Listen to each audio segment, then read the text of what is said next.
Dun, dun, dun, dun. You already guessed what today's episode will be about, right? It's written right there. But let's just get started and let's talk about women's suffrage. Let's start, shall we? Da da da da da da. Da da da da da da da da da da da da da. Da da da da da da da da da da. Da da da da da da da da. Women's suffrage did not start on March 3rd of 1913. This was just when this March, get it? Never mind. This March happened. So we're basically going to talk about women's suffrage in America for all those American viewers, which I'm pretty sure there are almost none.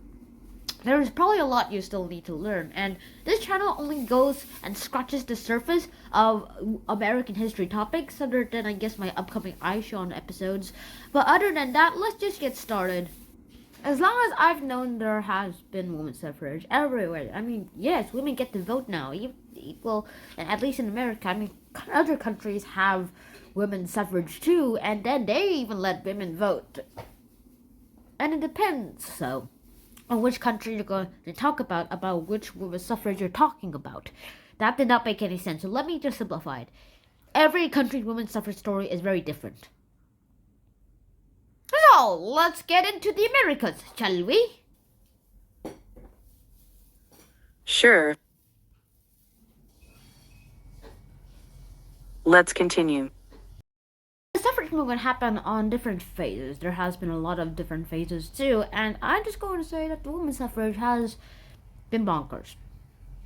Well, at least for a while, and I don't mean it in a negative way, I mean in a way that's just kind of good enough, so I'll just be explaining it in 4 minutes from now. So, let's start.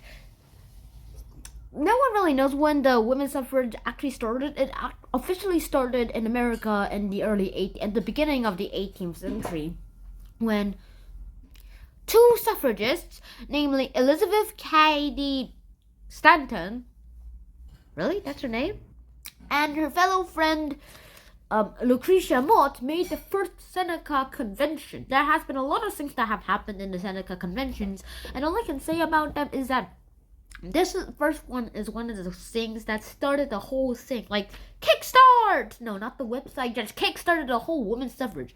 I wonder what would happen if women's suffrage was on Kickstarter. But it never was on Kickstarter. Kickstarter didn't exist then. Anyways, there has been a lot of other things to do too. I mean, after Seneca Falls Convention, a few men arrived, and then they talked about it, and then finally they agreed that women need the right. Back then, when the American Constitution was created, no one was really sure about it wasn't very brief on who was allowed to vote or not. So it was kind of weird, and it left the states to decide. And most of them decided to no votes for women. And you know what happened? What? It turns out it went up horribly, and the only people who were able to vote was 6% of the population in the United States.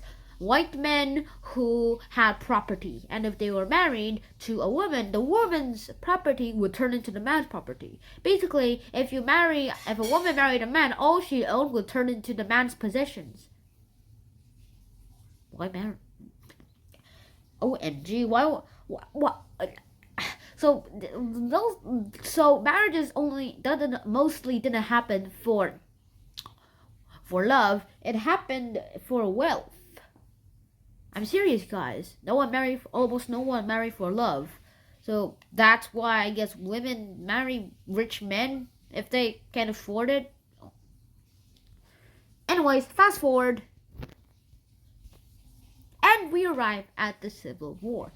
The Civil War has been one of the events that happened for most of the suffragists. I mean, look around here. There has been a lot of things that happened. In the Civil War, it's the Confederates versus the versus the Union. I made a video about this that also scratched the surface, at the tip of the iceberg, and a lot of other things happened too. I mean, all of this happened at a rate that no one could probably handle. During this time, however, no one really was interested in the suffragists. Even the suffragists were probably not interested in the women vote because they were too busy looking at the boxing match between the Union and the Confederates. Fight! Of course, the Union won. Knockout! Yeah.